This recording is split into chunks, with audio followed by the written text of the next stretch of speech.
On the inside. For clothes at Bold 3 detergent. Spray. Relief. Not again.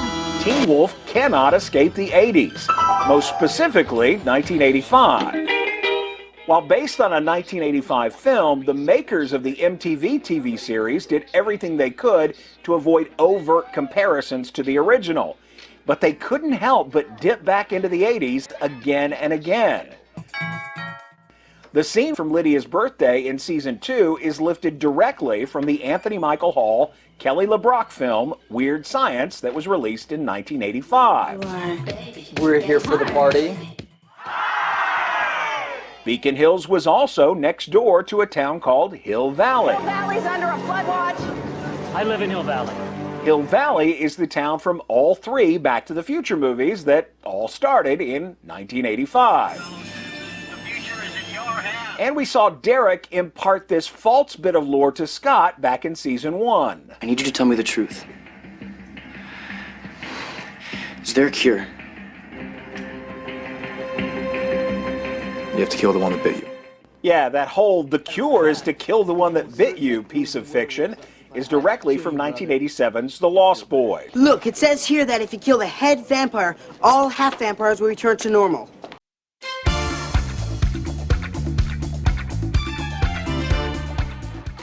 Teen Wolf never hid its love of gay culture, and specifically drag queens. We saw these Atlanta performers at the Jungle nightclub in season 2, and more drag performers from Los Angeles were cast to appear in season 5.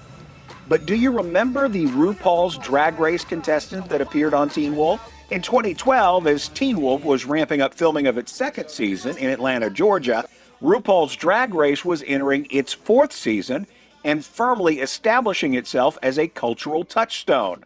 So it was just a matter of time before Drag Race and Teen Wolf would collide. Atlanta-based actor and drag performer Brian Trapp competed on the 2011 season of Drag Race as Phoenix, and the very next year landed a small but very memorable role in the Teen Wolf episode Party Guest.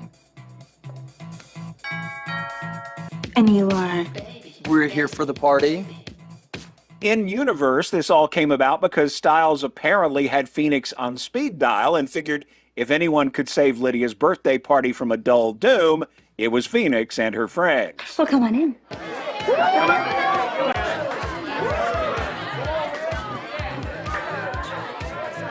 Don't touch anything.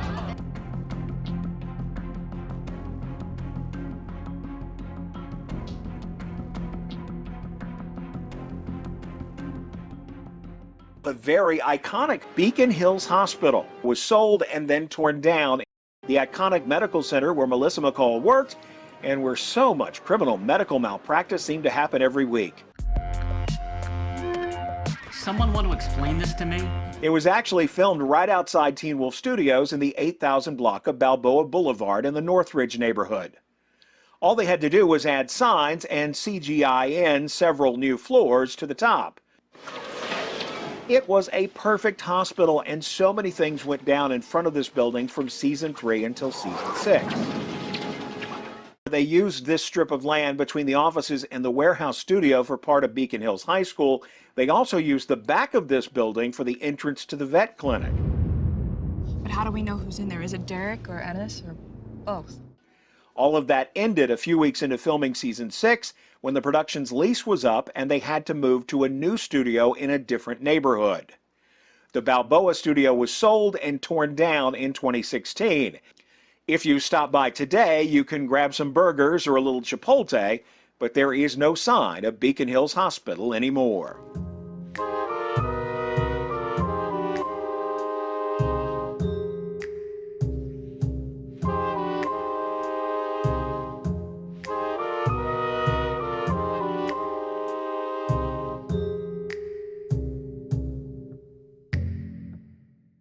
Beacon Hills, California is one of the best-known fictional towns in the United States.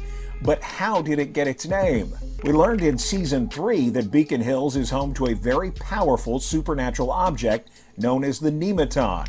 It's a druid ceremonial site that is, according to Dr. Deaton, at the root of much of the creature activity in the town. It will draw them here.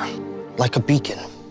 Oh, I see what you did there. Beacon Hills is a beacon for the supernatural. Very clever, Jeff Davis.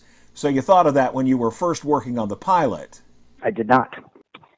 Yeah, that sort of developed.